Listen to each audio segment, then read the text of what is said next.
Hola a Hola, ¿cómo todos, van? bienvenidos a esta segunda sesión de inmersión que vamos a hacer. Este es un espacio que abrimos para ustedes en donde les vamos a traer expertos en temas interesantes para el emprendimiento, para los creativos, en donde lo que vamos a hacer es complementar esas áreas que no somos muy duros y que cualquier emprendedor o cualquier creativo que quiere estar en algún negocio, en alguna industria, necesita saber. Así que en esta inmersión les traemos a una experta en propiedad intelectual. Exacto, entonces les traemos a Camila González, que precisamente es abogada y música de la Universidad de los Andes, es una dura. Entonces, pues es precisamente una persona que entiende el lado como legal y técnico de lo que nosotros no, como creativos, pero Ujú. también entiende la importancia que tiene esta clase de temas, pues para todos los que nos dedicamos como a crear cualquier tipo de contenido o cualquier tipo como de cosa nueva a este mundo. Entonces, bueno, hola Camila, ¿cómo estás? Muchas gracias por aceptar la invitación y por estar aquí con nosotros. Hola Julio, hola Nico, en verdad muchas gracias por la invitación y bueno, pues vamos a ver qué respondemos a todas las preguntas que ustedes me imagino que recopilaron de su Instagram. Exacto, hace unos días pusimos en nuestra página de Instagram, le contamos a la gente que te íbamos a entrevistar y bueno, en realidad nos mandaron un montón de Sí, preguntas, entonces tratamos de escoger como las más representativas y algunas que nos parecieron curiosas y fue como, bueno, pues aprovechemos y le preguntamos. Pero exacto. obviamente la primera es, ¿quién eres? Cuéntanos un poco de ti, de tu historia, con quién estamos hablando. Bueno, yo, como ya tú dijiste, Nico, yo soy música con énfasis en producción musical y abogada de la Universidad de los Andes. Yo empecé a estudiar música, digamos, yo toda la vida he sido música y tocado piano y cantado. Y empecé a estudiar música porque pues era como lo normal y lo que yo pensé que quería en mi vida. Y estando en la carrera, pues digamos que me empecé a dar cuenta que las personas que estudiaban conmigo tenían bandas y tenían dudas sobre qué era Psycho, qué hacer con sus música, cómo registrarla, cómo no copiarse, cómo evitar que alguien se copiara de ellos. Y a raíz de eso, como que yo empecé a entrar como a este mundo de la propiedad intelectual, a tener dudas al respecto de eso, de cómo funcionaba eso en Colombia. Y dije, bueno, pues voy a estudiar también derecho y entré a estudiar derecho, digamos, ya decidida que quería trabajar en el área, sobre todo derecho autor para la industria de la música, pero pues acá en Colombia la industria de la música está como apenas cogiendo fuerza y eso, entonces digamos que llevo un año y medio trabajando en una firma de propiedad intelectual y entretenimiento que hacemos muchas cosas también con agencias de publicidad. Entonces, esa ha sido más o menos como mi formación. Lo que les digo, llevo un año y medio trabajando con propiedad intelectual y entretenimiento, enfocado muy a lo audiovisual de pronto de las agencias de publicidad grandes del país y con cosas de música, con productores, con jingles, con de pronto cuñas publicitarias, ese tipo de cosas también. Wow. Cómo no te volviste loca estudiando dos carreras completamente diferentes? O sea, Sí, igual No, o de sea, personas. eso es algo que me preguntan mucho, pero en realidad creo que fue la mejor decisión del mundo porque, digamos, era pesado estudiar dos carreras al tiempo, pues obviamente es pesado, pero el hecho de que fueran tan diferentes era súper porque entonces yo estaba leyendo mi tarea de contratos, que eran 50 páginas sobre el contrato de permuta, y estaba leyendo eso y me aburría y entonces me iba a hacer mi tarea de entrenamiento auditivo, que era sentarme en el piano a aprenderme unos ejercicios.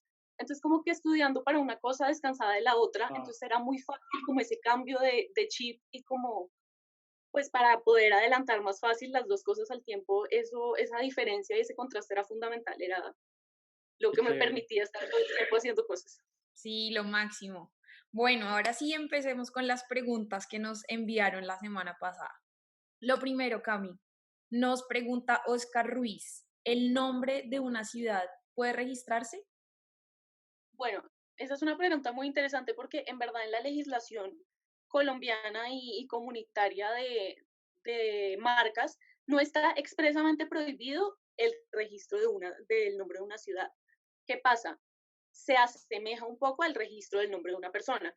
Entonces, hay países en los que tú, por ejemplo, para poder registrar el nombre Nicolás Quintero, tú tienes que llevar una certificación de que Nicolás Quintero te está autorizando a registrar su nombre como marca o de que tú te llamas Nicolás Quintero. Lo mismo pasa con las ciudades. Si tú no eres la alcaldía mayor de Bogotá solicitando Bogotá, probablemente la superintendencia te va a negar el registro de esa marca porque no es legítimo que una persona que no es la alcaldía mayor de Bogotá quiera apropiarse de la expresión Bogotá. Ujú. Ok. Y alguna vez lo habíamos comentado, pero ¿cómo funciona, como por ejemplo, con las banderas o con, como con esas cosas que tú sientes que son como ligadas a la geografía de un lugar? ¿Eso se puede usar o no? Me acuerdo que de pronto me equivoco, pero creo que en Colombia pasó algo en algún momento como con el queso parmesano, o sea, como con ciertos productos que tenían como asociaciones a lugares, Ujú. me acuerdo, creo. Entonces, son dos cosas diferentes. Hay, en la legislación marcaria sí, ahí sí hay una prohibición expresa de registrar símbolos patrios. Entonces, yo como Camila González, como persona natural, no puedo llegar a registrar la bandera de Colombia para identificar mi emprendimiento de café. No puedo, o para mi emprendimiento de llantas o para cualquier cosa. No puedo apropiarme de los símbolos patrios ni de Colombia ni de ningún otro país. Esa es una razón por la cual la superintendencia de oficio me negaría el registro de mi marca.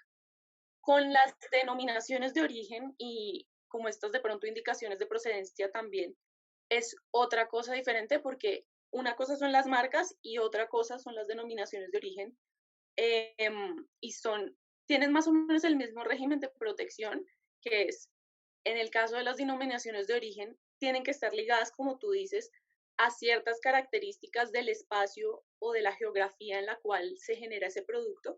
Entonces el queso parmesano es el ejemplo perfecto que en la región de Parma, en Italia, hay unas condiciones específicas del clima, de la geografía, etcétera, y también de la manera en cómo se prepara el queso que le dan esa calidad para hacer queso parmesano.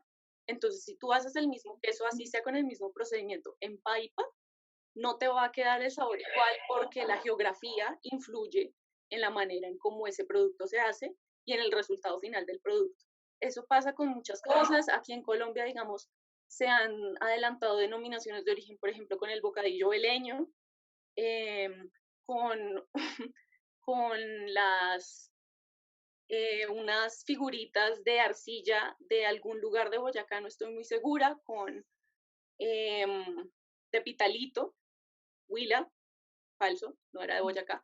Pero hay varias denominaciones de origen protegidas que precisamente lo que buscan es proteger ese vínculo que hay entre el producto y la fabricación de este producto con las condiciones geográficas y del ambiente que permiten que ese producto se cree de esa manera.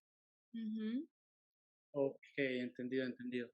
Vale, y por ejemplo, cuando nosotros, pues precisamente tenemos muchos seguidores y mucha gente en nuestra comunidad que crean toda clase de contenidos, o sea, hay fotógrafos, hay ilustradores, hay gente que escribe, hay gente que produce, digamos, música. ¿Cuáles son las diferentes alternativas que tengo yo como una persona que se está inventando algo nuevo, que puede llegar a ser un esfero o un logo para, para proteger esas ideas nuevas que estoy llevando al mundo? Eh, digamos, teniendo en cuenta lo que me dices, es muy chévere porque la legislación de derecho de autor protege todas las creaciones artísticas por igual.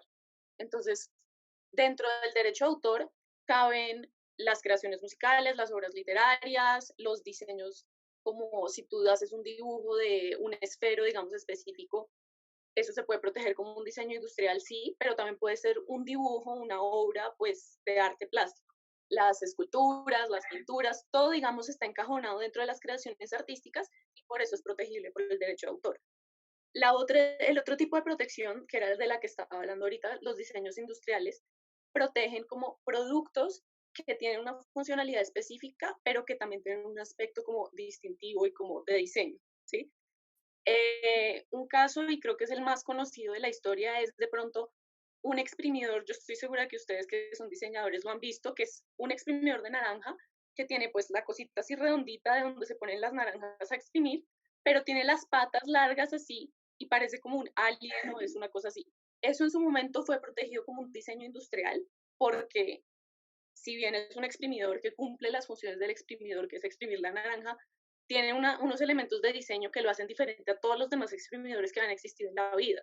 Pero a la vez hubiera sido protegible también por el derecho de autor como una escultura, porque pues era hecha como una escultura y tú la puedes poner en tu sala como decoración y la gente probablemente va a pensar que es una escultura rara y pues entonces como que hay ese tipo de sobre la pasión o se sobrelapan pues los diferentes medios de protección, dependiendo pues del tipo de creación.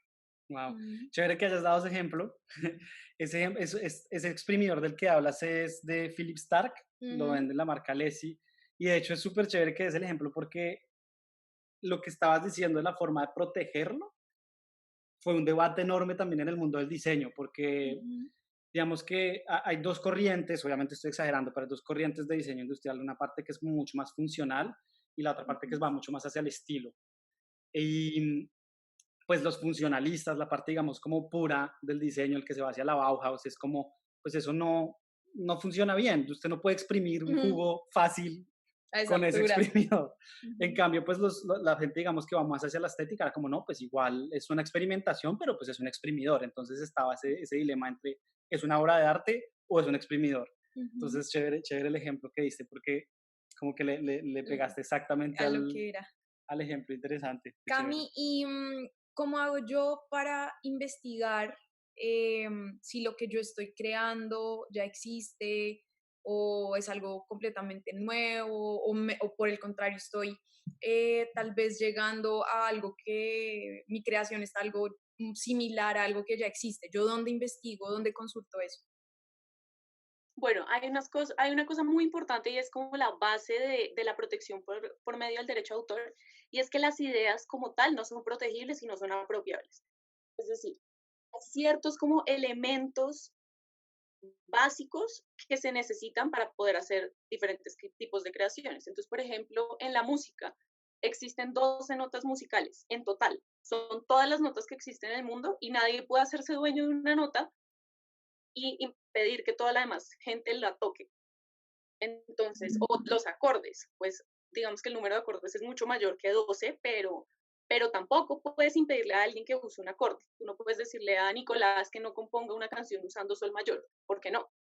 Eh, entonces, hay como ciertos elementos que, dependiendo del campo de creación en el que estás, no son apropiables. En el campo de la literatura, por ejemplo, tú no puedes prohibirle a alguien que haga una novela de amor, porque tu idea es una novela de amor. No.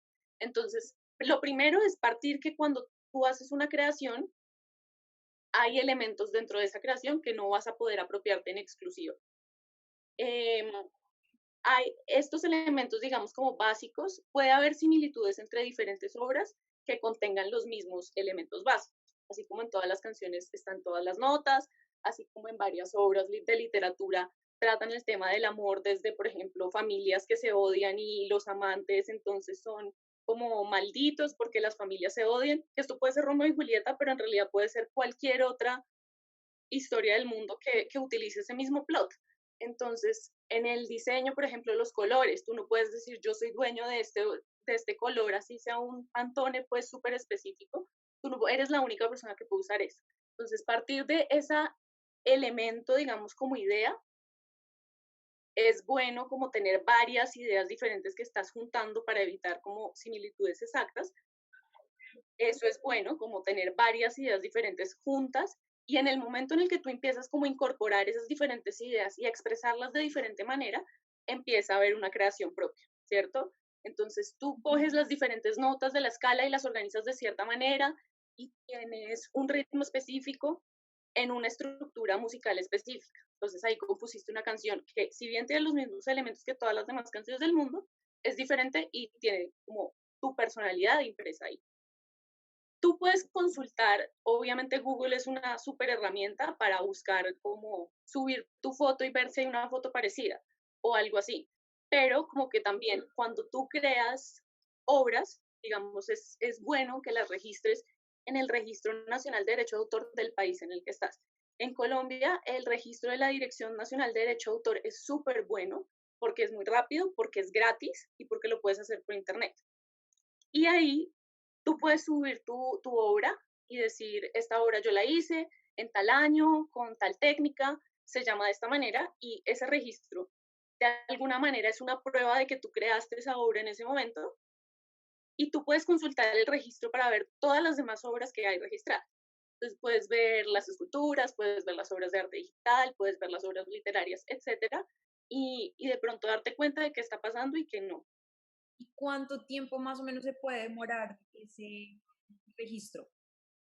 El registro en general en la Dirección Nacional de Derecho de Autor en Colombia dura 10 días hábiles, o sea, desde que tú mandas el formulario con la solicitud, ellos te devuelven el certificado a los 10 días hábiles o te mandan un requerimiento diciéndote, no, mira, no cumple esta condición, entonces no te la puedo registrar o algo así.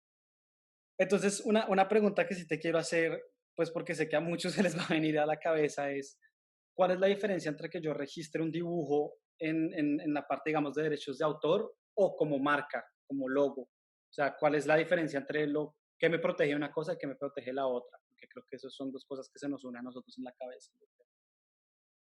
Sí, esa es una pregunta muy recurrente, sobre todo de los publicistas y de la gente que se dedica a hacer cosas para marcas puntualmente. Y es que obviamente en el momento en el que tú haces un dibujo, desde el mismo momento en el cual terminas de hacer el dibujo, esa es una obra protegida por el derecho de autor. Es decir, que tú eres la única persona que tiene derecho a reproducir, a transformar, a distribuir o a comunicar públicamente ese dibujo por tu vida y 80 años después de tu vida. ¿Sí? Esa protección es inmediata, independientemente de si tú haces el registro en el Registro Nacional de Derecho de Autor, independientemente de si tú lo publicas, independientemente de cualquier cosa, así tú lo tengas guardado en tu cajón, tú eres dueño de ese dibujo y que eventualmente puede volverse un logo.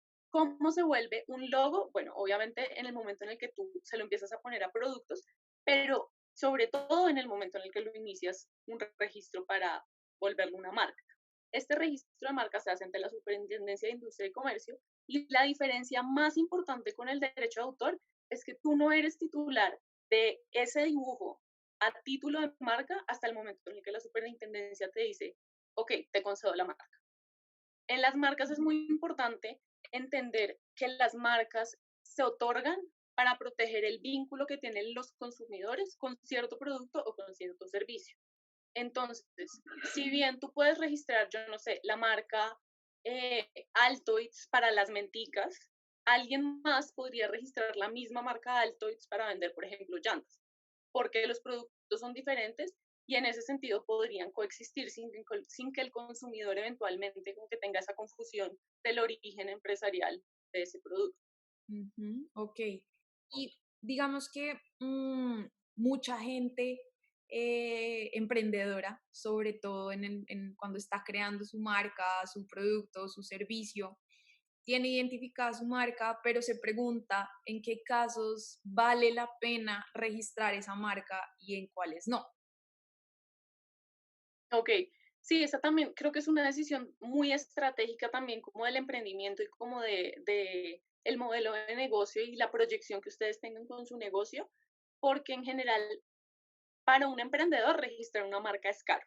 Si ustedes se dan cuenta, las tasas que cobra la superintendencia por hacer el registro de marca son de alrededor de 1 millón de pesos por una categoría. Entonces, si ustedes van a registrar su marca en más de una categoría, puede que el trámite les salga en 2 millones de pesos y si lo hacen con un abogado, de pronto un poquito más. Entonces, es muy importante que, pues es una decisión totalmente estratégica. Ustedes decir como, ok, ya tengo los fondos para incurrir en este gasto, la suficiente gente me conoce como para que valga la pena yo hacer este gasto. ¿Qué pasa? Obviamente en el momento en el que ustedes inician un trámite de registro de marca y cuando ya se las conceden, ustedes se vuelven las únicas personas que pueden utilizar esa marca para identificar esos productos o servicios. Entonces, obviamente, se les genera un beneficio a ustedes como de esa exclusividad, un monopolio de alguna manera temporal.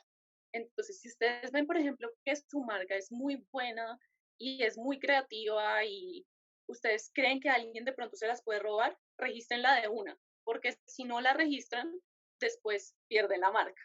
Pierden la marca y pues digamos que es un trámite pues harto tener que volver, digamos, a hacer todo el rebranding y tener que Lo inventar un sabemos, concepto lo nuevo sabemos. para vincularse a una nueva marca, exactamente. Sobre todo Claro. si ustedes ya vienen, no sé, 2 años o un año vendiéndose ante el público consumidor de una manera, pues obviamente puede que la gente quede como así, ellos se llamaban Altoids y ahora se van a llamar Rise.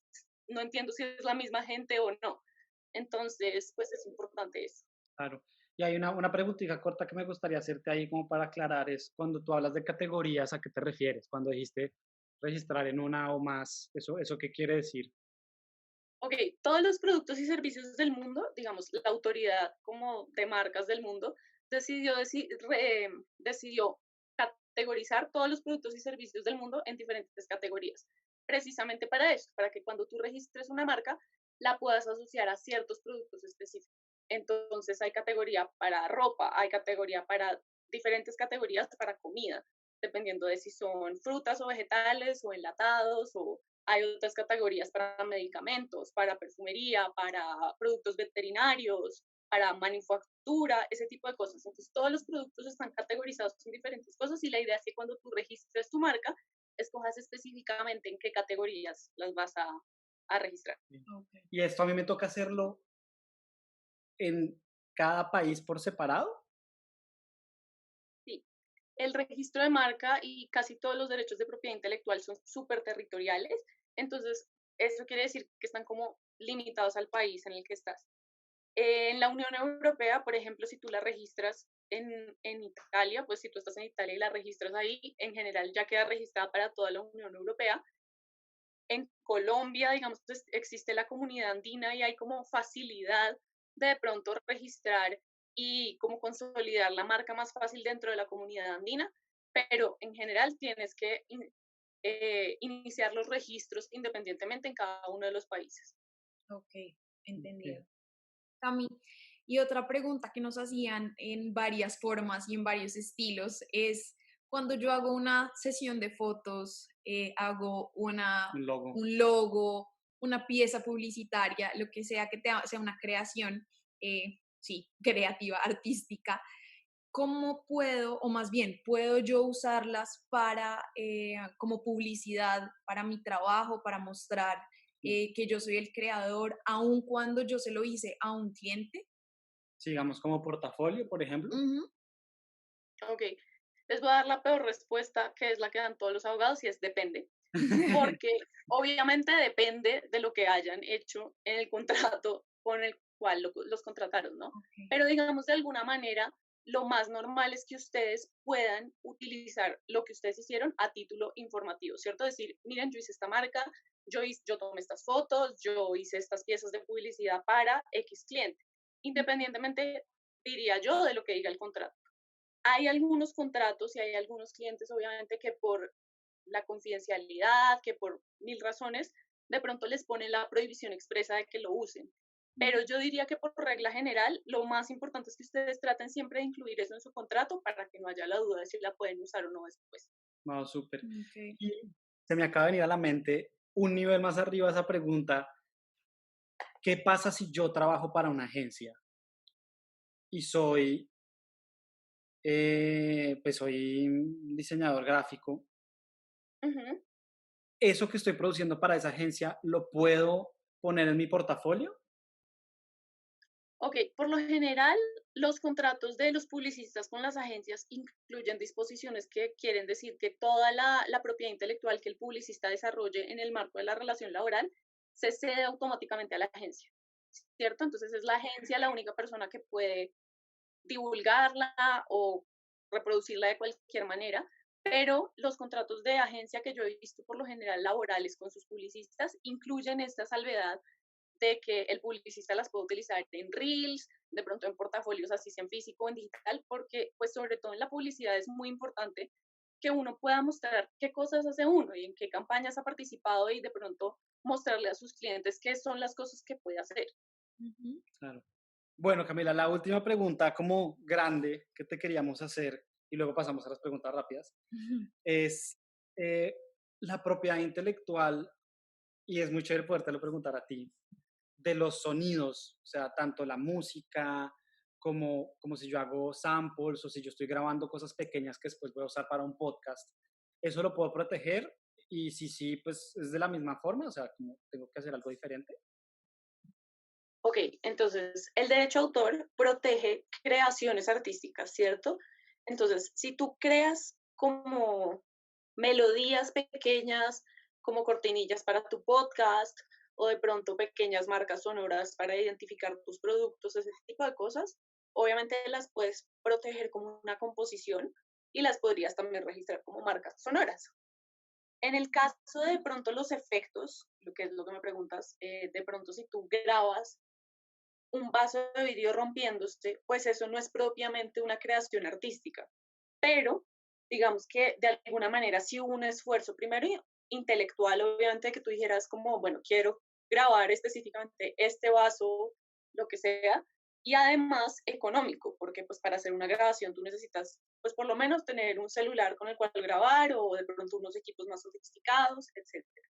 Entonces, estas grabaciones, digamos, se asemejarían o pues serían fonogramas que si bien no son obras como tal, también están protegidas por el derecho de autor y el titular de los derechos de los fonogramas tiene derechos conexos sobre estas grabaciones y puede, igual que en el derecho de autor, autorizar o prohibir el uso de su grabación. Esto, por ejemplo, pasa mucho y es que la gente graba muchos sonidos y crea bancos de sonidos y los vende. Se los vende a diferentes personas y pueden ser bancos de sonidos un poco amateur, pero en verdad tú encuentras en el mercado bancos de sonidos gigantescos que valen miles de dólares porque son muy pro y es gente que se dedica literalmente a hacer lo que me estás contando. Ok, wow, qué chévere. Me gustaría, me Buenísimo. parece interesante. Pero ven, y la parte, digamos, digamos, de propiedad, como decías tú, la parte artística se registra a través del mismo portal en el que registraríamos, por ejemplo, los dibujos. O sea, Sí, todo. Ok. es ¿Y una misma plataforma, sí, cómo es que se llama es la una plataforma? entras a la página de la Dirección Nacional de Derecho de Autor, que es derechoautor.gov.co, Ok. y ahí hay una pestañita en la parte de arriba que dice cómo registrar tus obras. Te toca crear una cuenta, necesitas pues, tus datos básicos como de dirección, correo, teléfono, etcétera.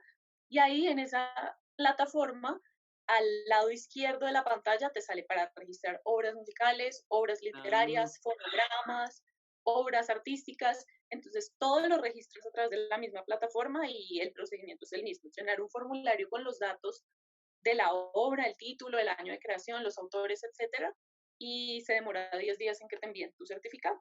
¿Y súper. yo necesitaría el apoyo de un abogado para hacer esto o puedo hacerlo sin problema sola con mis conocimientos básicos? El registro en la página de derecho de autor es súper fácil, o sea, obviamente un abogado pues que se dedica a estos temas sabe hacerlo y seguramente te puede asesorar y te puede ayudar a hacerlo un poquito más fácil, Okay. pero la plataforma, digamos, o sea, no es como lo más lindo visualmente, no es lo más moderno, pero en realidad es muy intuitiva y es muy fácil de manejar. Si tú te metes y le cacharreas un ratico, lo logras. Ok, Súper. perfecto. Listo, Cami. Bueno, ahora llega el momento de las preguntas rápidas, tal cual como dice su nombre. Son preguntas que queremos que nos digas así muy intuitivamente, lo primero que se te viene a la cabeza. Y bueno, comenzamos entonces. ¿Cuál es De tu una. héroe o heroína o ese ejemplo a seguir?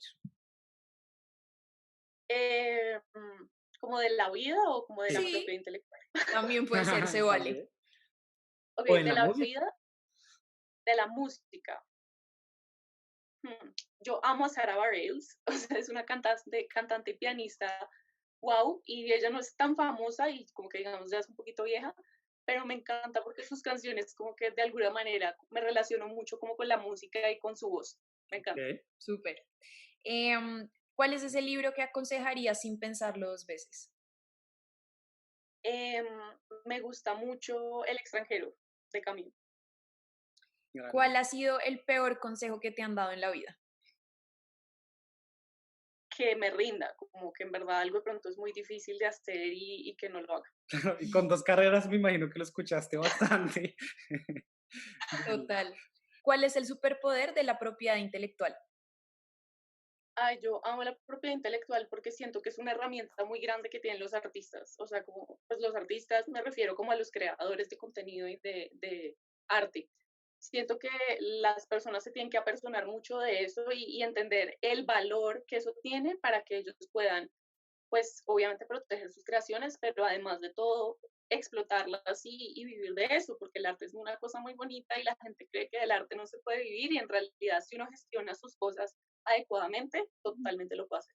Súper. Sí. Una aplicación que no puede faltar en tu celular. Eh, WhatsApp, o sea, no porque sea adicta a solo hablar con gente y eso, sino porque en verdad es una herramienta de trabajo básica y para hablar con clientes es lo máximo porque es muy inmediata, mucho más que el correo. Claro. Em, una marca para seguir. El taller del sabueso, obvio, porque la amo, visualmente es lo mejor.